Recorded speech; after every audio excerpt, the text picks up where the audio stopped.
नमस्ते। हमारे भारत के प्रधानमंत्री हमारे क्या, हमारा आपका क्या लेना देना। भारत के प्रधानमंत्री जिनको उनके अपनी पार्टी ने नेता चुना है, देश ने नहीं चुना। वो तो बनारस के कौन सी MP इलेक्ट हुए थे। तो अली बाबा 40 चोर का और नेता 250 250 चोर हैं इसमें। अली बाबा का 40 चोर थे। अब नरेंद्र मोदी ने बार बार एक बात कही है, this is not the era of war.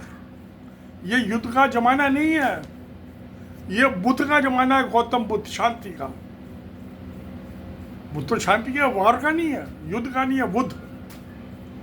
अब तो ठीक है, पर अच्छी बात है, लड़ाई तो होनी चाहिए, बुद्ध की शांति पूर्वक प्यार मोहब्बती होनी चाहिए, और क्या होनी चाहिए। मगर अभी इंडियन गवर्नमेंट ने फ्रांस की कंपनी राफेल 63,000 करोड़ का सौदा किया।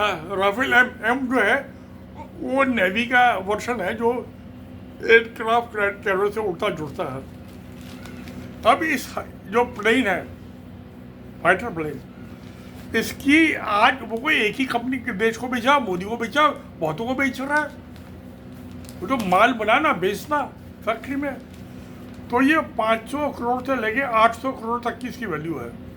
फेयर मार्केट वैल्यू मिले 8 से, जो अलग अलग वर्षन है।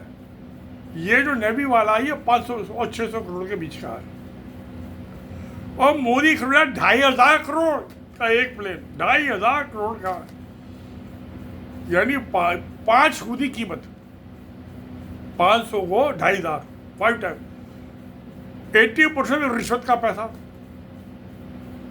अरे भैया, आटे में नमक होता है, 5-7-10% रिश्वत खा लो, 80% रिश्वत खा रहे हैं। क्या जमाना हो गया।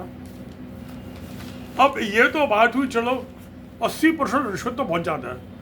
प्यारे दोस्तों, आपका क्या ख्याल है, कितनी रिश्वत होनी चाहिए? अरे 2-3%, 4% बहुत ज्यादा। क्योंकि तुम्हारे RSS है, उसके साथ 40 और के तुम छल्ले हैं, तो 5 की 10% कर लो। 80% रिश्वत तो बड़ी नाजायज बात है, लूट रहे। एक तो देश की इकोनॉमी ने जो 37% हर मिनिस्ट्री का बजट अखबार में एडवर्टाइजमेंट, TV में एडवर्टाइजमेंट देने में खर्च कर दिया, 10-10 लाख का एक पेज। इस अकल के अंधे ने सबको अकल का अंधा बना दिया, अंधभक्त पैदा करने के लिए पिछले 11 साल से एडवर्टाइजमेंट दे रहा है, विज्ञापन दे रहा है सारा अखबार। स्टेट गवर्नमेंट भी दे रही है, जहाँ जहाँ BJP की सरकार है। तो पैसा तो वहाँ बर्बाद कर दिया, डेवलपमेंट का पैसा कहाँ बचा। 37% आपने खर्च कर दिया एडवर्टाइजमेंट, पब्लिसिटी में मोदी की, और 20% एम्प्लॉइज की तनख्वाह, 57%, 35% जो लोन लिया हुआ है उसका ब्याज जाता है, तो 72% हो गया। तो डेवलपमेंट के लिए पैसा कहाँ बचा। बाकी सरकारी मुलाजिम जो है, आपको पता ही, थोड़ा बहुत तो करते हैं हेरा फेरी। और जो प्रधानमंत्री जो 80% रिश्वत खाएगा, तो 2-4% तो अफसर भी खाएंगे ना। अब कुछ छोड़िए। अब मेरा कहना ये, नदभक्त को कौन समझाए, ये एरा वार का नहीं है। मोदी ठीक कह रहा है, ये युद्ध का नहीं, बुद्ध का है। गौतम बुद्ध 2,500 साल पहले हुए थे, अमन शांति। महावीर हुए थे पहले जैनियों के, उसके 56 साल बाद गौतम बुद्ध हुए पैदा। अब मैं आपको एक ये फोटो दिखाता हूँ इन अकल के अंधों को। ये फरवरी 69 का है। ये जो है एडमिरल रामदास, नेवी के चीफ। ये बसंत मलिक, ये मेरे दोस्त, ये मेरी जनरल इंडियन आर्मी के, और ये कई ब्रिगेडियर हैं इसमें, ब्रिगेडियर लेवल का ऑफिसर। ये VK अग्रवाल है, ये मैं खड़ा हुआ तीसरी लाइन में पीछे 89 में। तो मेरे तो ये नेवी वाले से, एयरफोर्स वाले और आर्मी वाले से बहुत अच्छे ताल्लुकात रहे हैं, दोस्ताना। अब मोदी जी ने कह दिया हमने इनको खुला हाथ छोड़ दिया है। अरे आर्मी का, नेवी का इनका हमेशा खुला हाथ होता है, बंद कब होता है हाथ। किसने को हथकड़ी बड़ी डाली में है, किसकी हिम्मत है। ये 5 साल के लिए इलेक्ट हो गया है, वो तो 30 साल नौकरी कर रहा है। जनरल 32 साल, कमीशन ऑफिसर सारे दिन के होता है, आर्मी नेवी बताइए इससे कौन से आज़ाद? लड़ाई का कैसे मूवमेंट होता है? Who take the distance? ये तो 5 साल के लिए आए हैं, गधे चले जाएंगे अकल के अंदर। वार जो होती है इससे पहले भी हुई है, और 3 आदमी होते हैं उसमें, defence secretary IAS, home secretary IAS और foreign secretary Indian foreign service का। 3 आदमी फाइनल डिसीजन देते हैं। इनको असिस्ट कौन करते हैं? National security adviser, military intelligence, जमीन पर मिलिट्री का अपनी इंटेलिजेंस है, एयरफोर्स का अलग इंटेलिजेंस है, नेवी वालों का अलग इंटेलिजेंस है, और IB क्या नाम, इंटेलिजेंस ब्यूरो, और जो चीन के या पाकिस्तान के इलाके में जासूस के raw, research and analytical wing, ये सारी इनपुट्स देते हैं। और अमूमन ये पाया गया है कि जो 62 के वार में तो रॉ पैदा नहीं हुई थी, जो मिलिट्री इंटेलिजेंस की इंफॉर्मेशन थी वो गलत थी या नाकाफी थी। जो इंटेलिजेंस ब्यूरो की थी उसकी इंफॉर्मेशन बेटर थी। वो तो उसको इंटेलिजेंस ब्यूरो को बताता कि तिब्बत में कहाँ का आर्मी का डिप्लॉयमेंट चाइना का। तो यानी कि 3 आदमी टॉप पे, डिफेंस सेक्रेटरी, फॉरेन सेक्रेटरी और होम सेक्रेटरी, अल्टीमेट डिसीजन कहाँ कितनी आर्मी डिप्लॉय करनी है।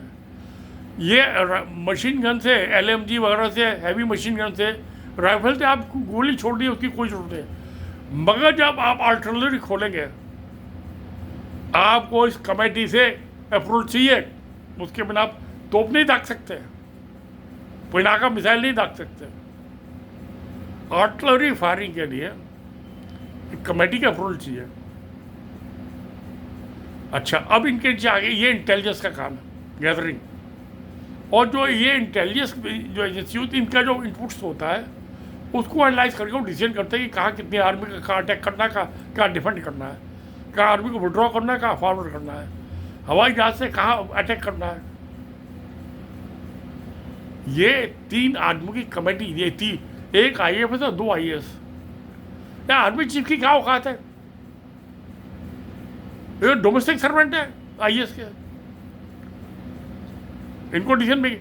तो ये मोदी जो अखबार में छुपाने का हमने कोलाद दे दिया है कि आप डिसाइड करो कि कहाँ अटैक करना है, कब करना है। अरे भाई, ये अटैक नहीं कर सकते, ये डिसीजन नहीं लेते। लड़ाई में पूरे नेशन के रिसोर्सेज मोबिलाइज करनी होती है और बैकअप करना होता है, और सेंट्रल गवर्नमेंट, स्टेट गवर्नमेंट दोनों को। जब ये 65 की वार हुई थी, मुझे याद है, यूपी रोडवेज की बसें जिसमें आर्मी वाले लद के उनको लेके गए थे, और जब लौट के आई थी छकड़ा हालत में थी, धूल मिट्टी, टूट भी गई थी बहुत सी बसें। तो पूरे नेशन के रिसोर्सेज, जहाँ वो सड़क में खड्डे हो गए उसको रिपेयर कराने के पैसे नहीं। यही 71 में भी यही हाल हुआ था। तो पूरे नेशन की फाइनेंस और सारे रिसोर्सेज, इंफ्रास्ट्रक्चर आर्मी को बैकअप करने के लिए क्या होता। तो ये डिसीजन कौन लेता है? ये लेता है डिसीजन प्राइम मिनिस्टर। ये IAS नहीं ले सकते, IFS। ये जो है, जो कमेटी सिक्योरिटी की होती है, prime minister, headed by the prime minister, वो कमेटी लेती है। उसमें प्राइम मिनिस्टर, वो ये डिफेंस सेक्रेटरी है और फाइनेंस सेक्रेटरी। पैसे तो बिना पैसे कैसे लड़ाई लड़ी जाएगी? अब आर्मी का चीफ है, नेवी का चीफ, वो कैसे डिसीजन ले लेगा? 71 की जब हुई थी पाकिस्तान, उससे बांग्लादेश वाले, उसमें तो आपको प्यारे दोस्तों होगा कि रेवेन्यू स्टैम्प लगता था उस जमाने में 1 रुपये का, और सर्विस स्टैम्प भी 1 रुपये का होता था। तो ये जो इसका जो था बंगाल का, उसके लिए एक और स्टैम्प इशू हुआ था, उसका सारा पैसा जनता से, मेरे से, आपसे लेके, और उसने गवर्नमेंट ने खर्च किया था 1971 में। दोनों फ्रंट पे वार हुई थी, वो जमाना भी दिया। अब चाइना जो है बहुत बड़ा फैक्टर है। आज वो लेसर बीम से इनके हवाई जहाज चलेंगे या मिसाइल चलेंगे, और जहाँ से चलेगा वहीं डिस्ट्रॉय कर दिया जाएगा। ड्रोन, आपने 10 करोड़ की मिसाइल दागी, एक उसे 100 ड्रोन भेज दिए, आपने 10 करोड़ की भेजी, वो 1-1 लाख रुपए की ड्रोन है, उसको मारने की ना आप 10 करोड़ की मिसाइल छोड़ रहे, बहुत महंगा सौदा है। 1 लाख की ड्रोन को तोड़ने के लिए 10 करोड़ की आपने मिसाइल दागी। वो पैसा आपका, मेरा टैक्स पेयर का पैसा है ना, मोदी का बाप का पैसा है। वो फाइनेंस मिनिस्ट्री को, वो सीता जी की वो अपने ब्लाउज बेच के आई थी, कहाँ से लाई थी पैसे? हमने आपने टैक्स दिया है। ये वो धोती वाला, वो क्या नाम है, राजनाथ सिंह डिफेंस मिनिस्टर, कख नहीं आता उसको। ये डिसीजन लेते हैं ऑफिसर्स, उनको डोमेन नॉलेज होती है, ट्रेनिंग होती है आईएएस की। प्रधानमंत्री की कहाँ ट्रेनिंग होती है? कोई क्वालिफिकेशन नहीं होती, कंपटीशन होता है। और मसूरी में इनकी ट्रेनिंग होती है, आईएफएस की, आईएएस की, सबकी। तो मैं तो Indian institute of public administration का लाइफ मेंबर हूँ 1984 से। वहाँ हर आईएएस ऑफिसर अपने कैरियर में 2 दफ़ा ट्रेनिंग के लिए आता है। बहुत आईएएस से मेरी मुलाकातें हुई वहाँ, तो मैं जानता हूँ सब चीज़ों को। आर्मी का मुझे अच्छा है, मैं मेजर जनरल या लेफ्टिनेंट जनरल, नेवी के चीफ, इनके साथ सुबह से शाम तक तो चाय पीना और लंच करना, डिनर तो घर पे आके करता था। सुबह 9 बजे से मीटिंग चालू होती थी, शाम को 4-5 बजे तक चलती थी। 3 महीने में एक दफ़ा मीटिंग होती है, साल में एक दफ़ा एनुअल होती है, एजीएम। तो मेरे से बड़े अच्छे ताल्लुकात हैं, मुझे पता है कि कैसे लड़ाइयाँ होती है। ये बेवकूफ़ बना रहा है कि ब्लैकआउट कर दो, गोबर पोत दो और अपने घर के बाहर गोदल पोलो। अरे अपने मुंह पे गोबर पोत लो कि ब्लैकआउट में सब शीशे में कोई लाइट ना दिखाई दे। अरे तो अपने मुंह पे गोबर पोत लो। मकान पे योगी कह रहा है गोबर पोत दो अपने घर के बाहर। पागल होगी, ये जमात कहाँ से आ गई? तहमत बांध गए। तो मोदी पजामा पहन के आ गया और धोती पहन के आ गया। राजनाथ को आता क्या? कुछ नहीं आता। ये लड़ाई लड़ने वाले। अरे अहमद शाह अब्दाली था, अफगानिस्तान से काबुल से चढ़ के घोड़े पे बैठ के आया फौज के साथ। ये गधे पे बैठ के चले आए काबुल तक। पाकिस्तान छोड़ो, अफगानिस्तान तो 1926 तक इंडिया का हिस्सा था ना। और बर्मा 1 अप्रैल 1937 को अलग हुआ था इंडिया से, और 15 अगस्त को 47 को पाकिस्तान अलग हुआ, उसके 10 साल बाद। ये तो सब अखंड भारत के हिस्से ना, मिलाते क्यों नहीं है इसको?